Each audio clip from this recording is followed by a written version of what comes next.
Hi everyone, and welcome to our final review. So we've spent a good 12 weeks together going over the foundational topics of gesture drawing.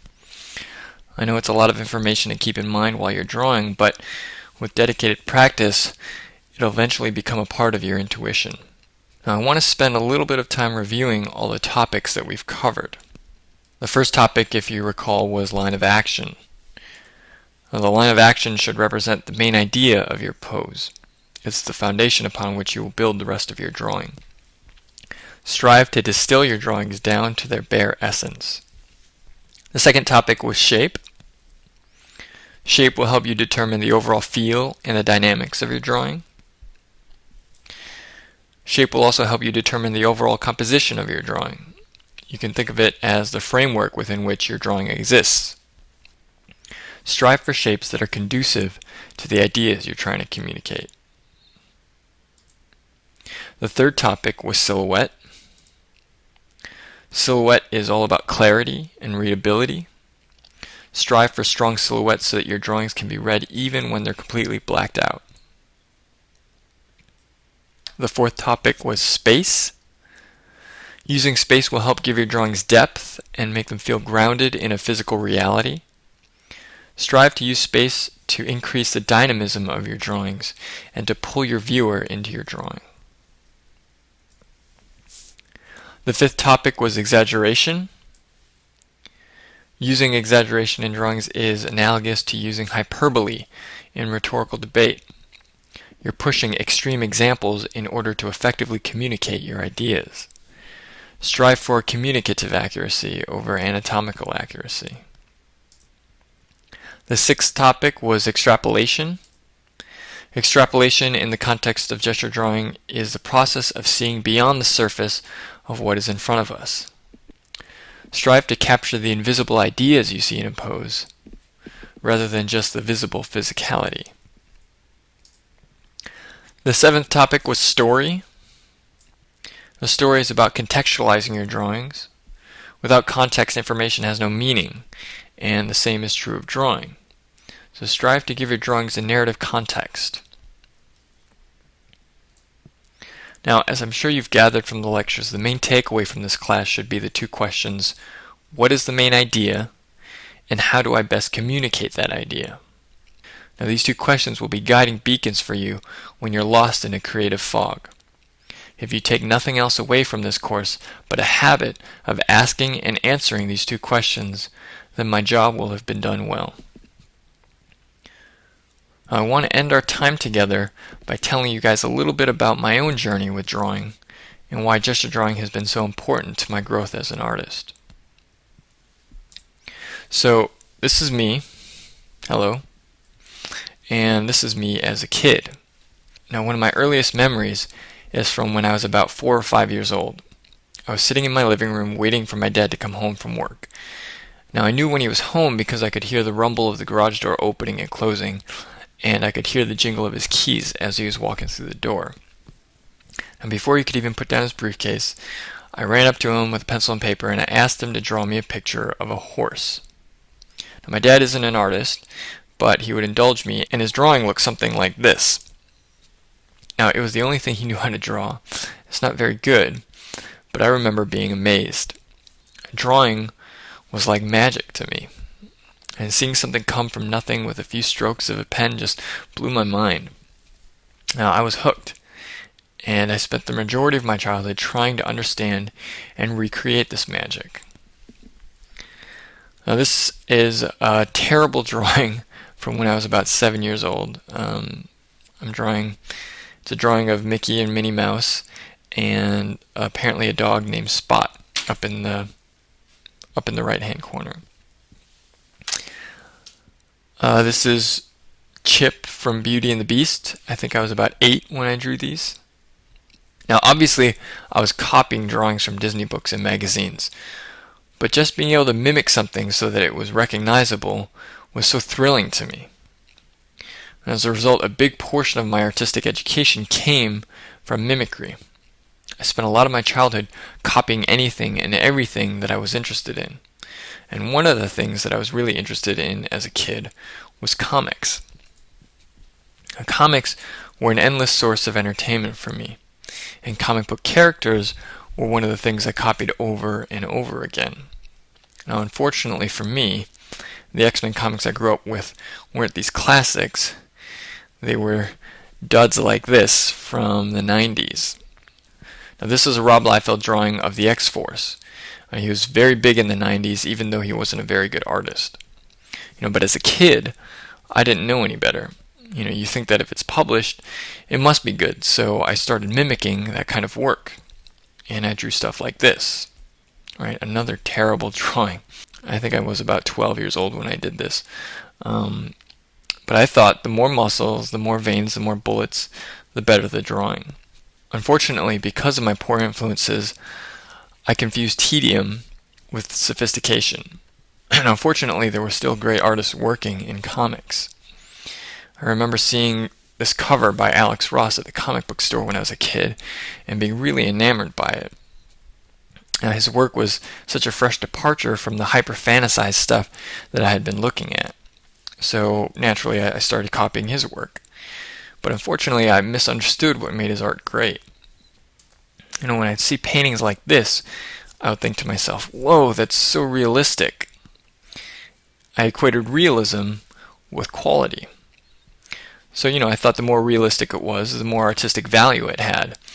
So, I wanted to be a good artist, so I wanted to figure out how to make things look realistic.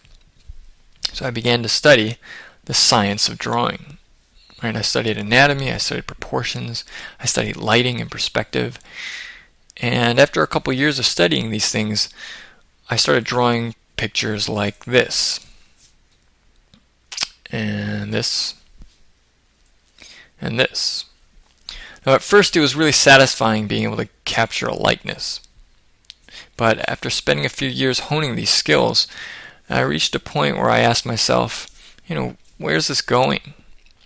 And when I did the mental exercise of extrapolating realism to its logical extreme, the answer to that question would be paintings like this. Right? These hyper-real still life paintings from Flemish artists in the 1600s. Now, while the craft was really admirable, I would always think to myself, what's the point? I remember being so bored at the museum when I would see paintings like this. They couldn't even hold my attention for more than 30 seconds. And every time I asked myself this question, I couldn't come up with an answer. Right? I had reached a sort of artistic existential crisis. I'd fallen too heavily on the side of mimicry and realized that it was a meaningless, empty void. And as a result of that, I stopped drawing. I spent a few years doing other things, being a teenager, studying hard and playing sports and hanging out with my friends. And I did this for a couple years, and it wasn't until I saw this movie, Tarzan, the Walt Disney's Tarzan, that things began to change for me. I saw these Glen Keane drawings, and I began to see drawing in a completely different light. His drawings were so expressive and so emotive. They were so lifelike without being realistic. And I realized that I had been missing the point. I had focused so heavily on the technical side of drawing, the science of it, that I had forgotten about the soul of drawing. And the emotion, the feelings, the ideas. When I look back at those early drawings that I was copying as a kid, I realized what originally drew me to them wasn't the realism or the tedium. It was the life and the emotion that I was drawn to, right? The soul of the drawing. And with this new understanding, I had a whole new set of challenges and obstacles in front of me, and I was reinvigorated with a love for drawing. Drawing had a point again. The challenge now was to figure out the science of the soul. Now, I want to share with you guys a short passage from Martin Luther King Jr.'s book, Strength to Love. Now, it's the first paragraph in his essay titled Tough-Minded and Tender-Hearted. And it goes like this. A French philosopher once said, "No man is so strong unless he bears within his character antitheses strongly marked. The strong man is the man who can hold in a living blend strongly marked opposites. Very seldom do men achieve this balance of opposites. The idealists are not usually realistic, and the realists are not usually idealistic. The militant are not usually passive, and the passive are not usually militant. The humble are very seldom self-assertive, and the self-assertive are rarely humble. But life, at its best, is a creative synthesis. It is the bringing together of opposites into fruitful harmony. As the philosopher Hegel said, truth is found neither in the thesis nor the antithesis, but in an emergent synthesis which reconciles the two. Now, this is one of my favorite passages, and I realized that what he was saying about the strength of man is also true of drawing. A strong drawing is one that bears within its character the two antitheses of draftsmanship and vitality. The years I had spent observing and mimicking honed my draftsmanship skills, but my drawings were too heavily skewed toward that side. I needed to rebalance it with the tension of vitality, and that's where gesture drawing came in for me. Now, why gesture drawing and not figure drawing? Well, the problem with figure drawing is that the focus is always on observation. There's too much time, when you're given 20, 30, or 60 minutes to do a drawing, it's difficult not to fall back on observational drawing. It inevitably leads to fetishizing a particular aspect of the body. But with gesture drawing, when you only have 30 seconds to capture a pose, you can't rely on observation, at least not entirely. You're forced to interpret, to feel, to improvise. And that's where vitality comes from. Now I want to show you guys where my drawings are now. Now that I've spent a couple years doing gesture drawing, hopefully it will demonstrate to you the value that gesture drawing has added to my work. So the following pages are from some of the same gesture drawing exercises I had you guys do over the last 12 weeks. Now, this first page is from 30-second poses, driven primarily by the line of action exercise. This next page, these are also 30-second poses, and these are from the extrapolation exercise, where we took a model and I tried to imbue the ideas and the emotions I saw in that pose into an animal, in this case an elephant. And this last set of drawings is from 1-minute poses, and these are from story exercises. So I would take a model, I would take the pose that I saw in the model, and I would try and contextualize it, give it some sort of story, make him a character in a situation.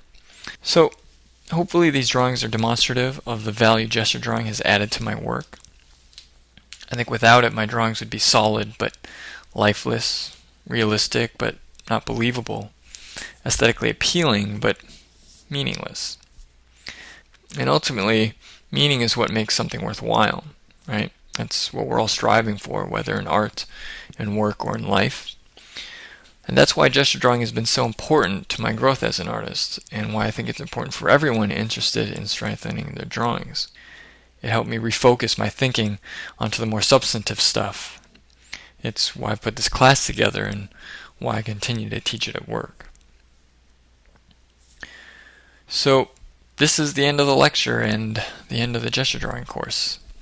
I want to thank you guys for taking it, and I hope you guys found it as educational and enjoyable taking the course as I did teaching it.